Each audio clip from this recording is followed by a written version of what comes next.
Now your forecast first on the 4 on 5. All right, good afternoon. Sunny skies on the Gulf Coast on this Thursday. Right now, not a single cloud in the sky over downtown Mobile. That's our roof doctor's camera.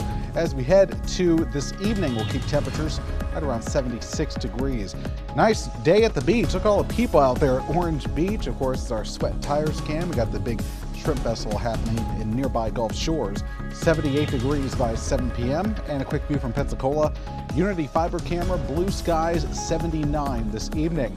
Cooler mornings ahead as we move you into the weekend. In fact, we will give you an early look at that weekend forecast as WKRG and the 4 on 5 starts right now. Milton has moved away from Florida after making landfall last night.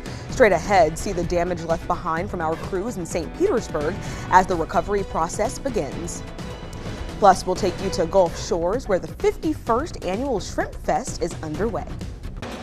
Local coverage you can count on. You're watching WKRG News, the 4 on 5. Welcome in to the 4 on 5. I'm Akivia McFarland in for Cherish Lombard. Thanks for making WKRG News 5 your #1 choice for news at 4 o'clock every afternoon. The big story at 4, people in Central Florida are returning home to what Hurricane Milton left behind. The storm spawning tornadoes, dangerous wind gusts, and high storm surge. Video here from the Hillsborough County Sheriff's Office shows an aerial view of the extensive flooding, a powerful reminder of the storm's impact. WKRG News 5's Asher Red is live from St. Petersburg, and Asher, that area saw an upwards of 100-mile-an-hour winds. Yeah, Akivia, those winds were strong enough to rip the roof off of Tropicana Field. This is the home of the Tampa Bay Rays. This is an MLB team, and this stadium was supposed to be a shelter for 10,000 people. Now, thankfully, Florida Governor Ron DeSantis saying today that those people were able to evacuate just before the storm got bad. They predicted that the storm would have severe impacts on the structure of this building. No injuries or deaths reported here at the field. Now, a few blocks away, a crane collapsed from one of the tallest residential buildings in Florida's west coast. I'm told that it could take weeks to clean that up, as another crane would have to come in to clean the rubble of the first crane that's left on the street. Those who rode out the storm described the moments that the world began changing around them. It came down. It sounded like a bomb. That's all I can, that's the best way to explain it. We're out here as a community holding it together because we're St. Pete strong. Now, rescue operations began this morning as several feet of flooding impacted the Bayside and Gulfside communities. Hundreds, if not thousands of people have been rescued from these waters across Florida's west coast, and I am seeing that as of right now, Milton's death toll has hit at least 10 people, and we are seeing roughly 3.5 million people without power. We saw a lot of transmitters blow up right in front of us last night. Those neighborhoods wiped out, and linemen are already out there getting those areas back on the grid. Live in St. Petersburg, I'm Asher Red, WKRG News 5. Thanks, Asher. While Milton is moving away from land, the storm is still causing problems for people living on Florida's east coast. Chief Meteorologist Ed Bloodsworth has been following the impacts caused by Milton across Central Florida. And Ed, Milton is one of the most powerful hurricanes ever kicking up in the Gulf of Mexico. This storm was breaking records well before it made landfall. And now, for the poor folks in Florida, the third hurricane this season.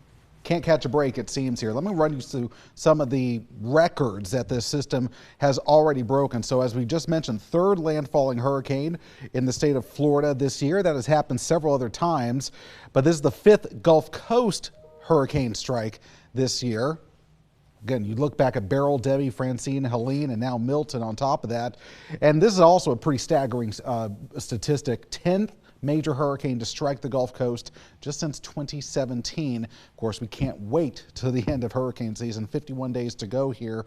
And take a look at the rain. This was another record that was broken across the state of Florida. This was Milton's track, and watch as all that pink and white start showing up. These are your rainfall totals, picking anywhere from 14 to as much as 18 inches of rain.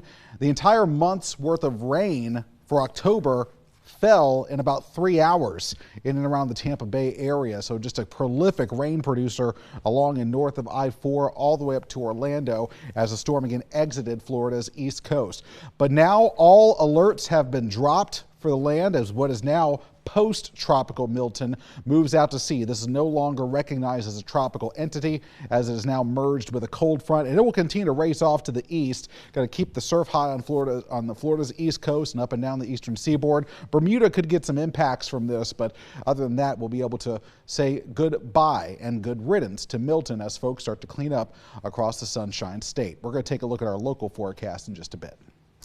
As communities begin to deal with the impacts of Hurricane Milton, some help is on the way. WKRG News 5's Alexa Daly was at the Escambia County Sheriff's Office as crews headed to Hillsborough, Florida.